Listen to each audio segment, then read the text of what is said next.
بسم اللہ الرحمن الرحیم۔ بیٹا قربانی کے لیے تیار۔ حضرت ابراہیم علیہ السلام جب حضرت اسماعیل علیہ السلام کو لے کر کوہ صبیر پر پہنچے تو انہیں اللہ عز و جل کے حکم کی خبر دی، جس کا ذکر قرآن کریم میں ہے۔ ترجمہ کنز الایمان۔ اے میرے بیٹے، میں نے خواب دیکھا، میں تجھے ذبح کرتا ہوں، اب تو دیکھ تیری کیا رائے ہے۔ فرمانبردار بیٹے نے یہ سن کر جواب دیا۔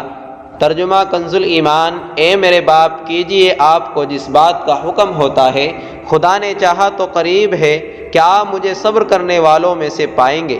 مجھے رسیوں سے مضبوط باندھ دیجئے۔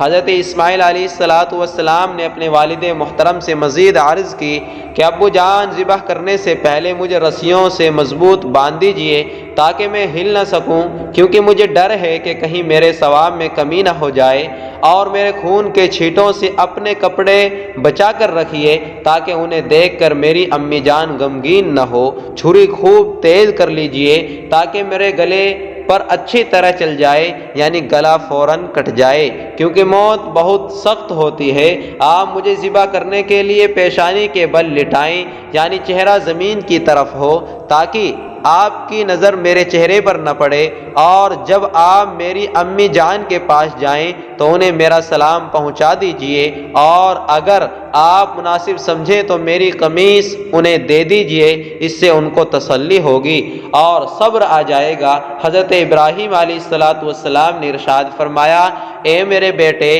تم اللہ تعالیٰ کے حکم پر عمل کرنے میں میرے کیسے عمدہ مددگار ثابت ہو رہے ہو۔ پھر جس طرح حضرت اسماعیل علیہ السلام نے کہا تھا، ان کو اسی طرح باندھ دیا، اپنی چھری تیز کی، حضرت اسماعیل علیہ السلام کو پیشانی کے بل لٹا دیا اور ان کے چہرے سے نظر ہٹا لی اور ان کے گلے پر چھری چلا دی، لیکن چھری نے اپنا کام نہ کیا، یعنی گلا نہ کاٹا۔ اس وقت حضرت ابراہیم علیہ السلام پر وحی نازل ہوئی۔ ترجمہ کنز الایمان۔ اور ہم نے اسے ندا فرمائی، اے ابراہیم، بے شک تو نے خواب سچ کر دکھایا، ہم ایسا ہی صلہ دیتے ہیں نیکوں کو۔ بے شک یہ روشن جانچ تھی، اور ہم نے ایک بڑا ذبیحہ اس کے فدیے میں دے کر بچا لیا۔ جنت کا مینڈا۔ حضرت ابراہیم علیہ السلام نے جب اسماعیل علیہ السلام کو ذبح کرنے کے لیے زمین پر لٹایا تو اللہ پاک کے حکم سے حضرت جبرائیل علیہ السلام بطور فدیہ جنت سے ایک مینڈا یعنی دمبا لیے تشریف لائے، اور دور سے اونچی آواز میں فرمایا، اللہ اکبر، اللہ اکبر۔ جب حضرت ابراہیم علیہ السلام نے یہ آواز سنی تو اپنا سر آسمان کی طرف اٹھایا اور جان گئے اللہ عز و جل کی طرف سے آنے والی آزمائش کا وقت گزر چکا ہے، اور بیٹے کی جگہ فدیے میں مینڈا بھیجا گیا ہے، لہذا خوش ہو کر فرمایا، لا الہ الا اللہ واللہ اکبر۔ جب حضرت اسماعیل علیہ السلام نے یہ سنا تو فرمایا، اللہ اکبر وللہ الحمد۔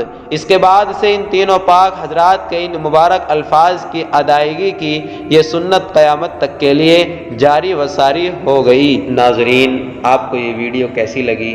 کمنٹ باکس میں آپ اپنی رائے کا ضرور اظہار کریں، اور ہمارے چینل کو سبسکرائب کر لیں اور آگے تک بھی شیئر کریں۔ ملتے ہیں اگلی ویڈیو میں، تب تک کے لیے السلام علیکم ورحمۃ اللہ وبرکاتہ۔